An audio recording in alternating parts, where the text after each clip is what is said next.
Может быть, будет лучше. Я буду осторожен.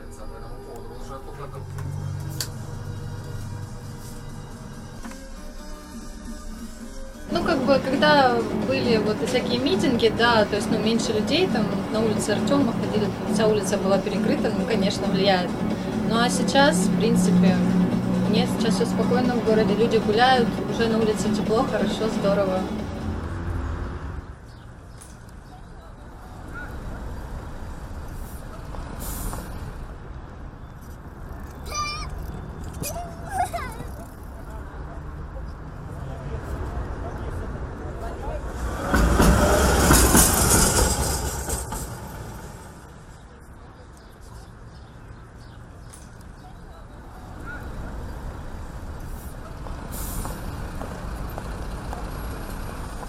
Антитеррористическую Слышал. операцию.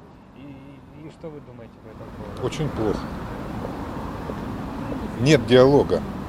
И это уже печально. И если опять будут жертвы, это совсем будет печально.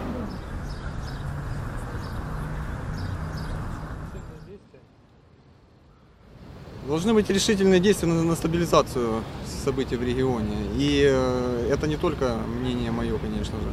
Многие дончане не поддерживают ту ситуацию, которая происходит в регионе, в частности, аннексию.